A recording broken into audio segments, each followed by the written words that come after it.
ਅਗਲੀ ਖਬਰ ਦੇ ਵੱਲ ਵਧੀਏ ਮਿੰਟੂ ਜੀ ਤੇ ਗੱਲ ਕਰੀਏ ਡੇਰਾ ਮੁਖੀ ਦੀ।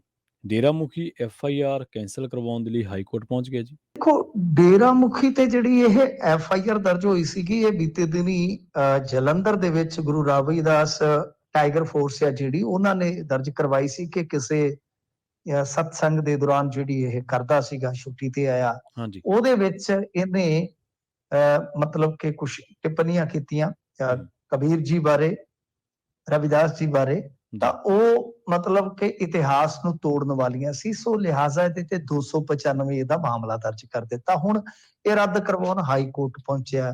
ਪਰ ਪ੍ਰਵੀਨ ਜੀ, ਵੱਡੀ ਗੱਲ ਇਹ ਆ ਜੀ। ਕਿ ਕਿਸੇ ਸਮੇਂ ਪੰਜਾਬ ਦੇ ਵਿੱਚ ਜਦੋਂ ਇਹਨਾਂ ਤੋਂ ਸਿਆਸਤਦਾਨ ਵੀ ਚੱਲਦੇ ਸਨ, ਪੁਲਿਸ ਵੀ ਚੱਲਦੀ ਸੀ, 295 ਇਹਨਾਂ ਨੇ ਮੋਬਾਈਲਾਂ ਵਾਲਿਆਂ ਤੇ ਲਵਾਈਆਂ, ਹਮ, ਹਮ, 295 ਸਾਈਕਲ ਦੇ ਪੈਂਚਰ ਲਾਉਣ ਵਾਲਿਆਂ ਦੇ ਵੀ ਲਵਾਈਆਂ, ਬਹੁਤ ਲੋਕਾਂ ਦੇ 295 ਲਵਾਈਆਂ।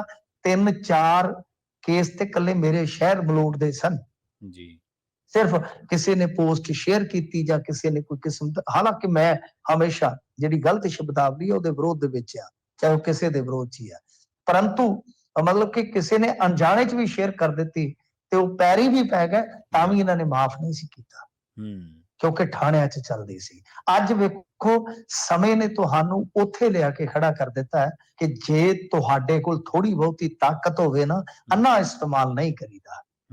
ਠੀਕ ਹੈ, ਕੋਈ ਝੂਠਾ ਪ੍ਰਚਾਰ ਕਰਦਾ, ਉਹਦਾ ਜਵਾਬ ਤੁਸੀਂ ਦੇ ਸਕਦੇ ਹੋ, ਸ਼ਿਕਾਇਤ ਦਰਜ ਕਰਵਾ ਸਕਦੇ ਹੋ, ਪਰ ਥਾਣਿਆਂ 'ਚ ਲੱਤ ਤੇ ਲੱਤ ਧਰ ਕੇ, ਉੱਥੇ ਮੇਜ਼ ਤੇ ਖੜ ਕੇ ਥਾਣੇਦਾਰਾਂ ਤੇ ਦਬਾਅ ਪਾ ਕੇ ਪਰਚੇ ਦਰਜ ਕਰਵਾਉਣੇ, ਜੇਲ੍ਹਾਂ 'ਚ ਨੌਜਵਾਨ ਘਲਾਉਣੇ, ਇਹ ਤੁਹਾਨੂੰ ਅੱਜ ਸਮਾਂ ਦਿਖਾ ਰਿਹਾ ਕਿ ਜਦੋਂ ਕਰੀਏ ਫਿਰ ਭਰਨ ਲਈ ਵੀ ਤਿਆਰ ਹੋਣਾ ਚਾਹੀਦਾ। ਦੇਖੋ, ਡੇਰਾ ਮੁਖੀ ਤੇ ਜਿਹੜੀ ਇਹ ਐਫਆਈਆਰ ਦਰਜ ਹੋਈ ਸੀਗੀ, ਇਹ ਬੀਤੇ ਦਿਨੀ ਜਲੰਧਰ ਦੇ ਵਿੱਚ ਗੁਰੂ ਰਾਵਿਦਾਸ ਟਾਈਗਰ ਫੋਰਸ ਆ ਜਿਹੜੀ ਉਹਨਾਂ ਨੇ ਦਰਜ ਕਰਵਾਈ ਸੀ ਕਿ ਕਿਸੇ ਸਤਸੰਗ ਦੇ ਦੌਰਾਨ ਜਿਹੜੀ ਇਹ ਕਰਦਾ ਸੀਗਾ, ਛੁੱਟੀ ਤੇ ਆਇਆ, ਹਾਂਜੀ। ਉਹਦੇ ਵਿੱਚ ਇਹਨੇ ਮਤਲਬ ਕਿ ਕੁਝ ਟਿੱਪਣੀਆਂ ਕੀਤੀਆਂ ਕਬੀਰ ਜੀ ਬਾਰੇ, ਰਵਿਦਾਸ ਜੀ ਬਾਰੇ, ਤਾਂ ਉਹ ਮਤਲਬ ਕਿ ਇਤਿਹਾਸ ਨੂੰ ਤੋੜਨ ਵਾਲੀਆਂ ਸੀ। ਸੋ ਲਿਹਾਜ਼ਾ ਇਹਦੇ ਤੇ 295 ਦਾ ਮਾਮਲਾ ਦਰਜ ਕਰ ਦਿੱਤਾ। ਹੁਣ ਇਹ ਰੱਦ ਕਰਵਾਉਣ ਹਾਈ ਕੋਰਟ ਪਹੁੰਚਿਆ।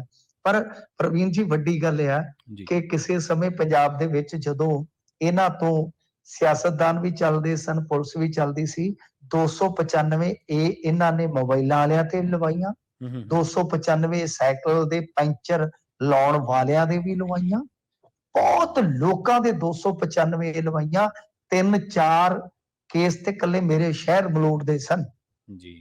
ਸਿਰਫ ਕਿਸੇ ਨੇ ਪੋਸਟ ਸ਼ੇਅਰ ਕੀਤੀ ਜਾਂ ਕਿਸੇ ਨੇ ਕੋਈ ਕਿਸਮ ਦਾ, ਹਾਲਾਂਕਿ ਮੈਂ ਹਮੇਸ਼ਾ ਜਿਹੜੀ ਗਲਤ ਸ਼ਬਦਾਵਲੀ ਉਹਦੇ ਵਿਰੋਧ ਦੇ ਵਿੱਚ ਆ, ਚਾਹੇ ਉਹ ਕਿਸੇ ਦੇ ਵਿਰੋਧ 'ਚ ਹੀ ਆ, ਪਰੰਤੂ ਮਤਲਬ ਕਿ ਕਿਸੇ ਨੇ ਅਣਜਾਣੇ 'ਚ ਵੀ ਸ਼ੇਅਰ ਕਰ ਦਿੱਤੀ ਤੇ ਉਹ ਪੈਰੀ ਵੀ ਪੈ ਗਏ, ਤਾਂ ਵੀ ਇਹਨਾਂ ਨੇ ਮਾਫ ਨਹੀਂ ਸੀ ਕੀਤਾ, ਕਿਉਂਕਿ ਥਾਣਿਆਂ 'ਚ ਚੱਲਦੀ ਸੀ।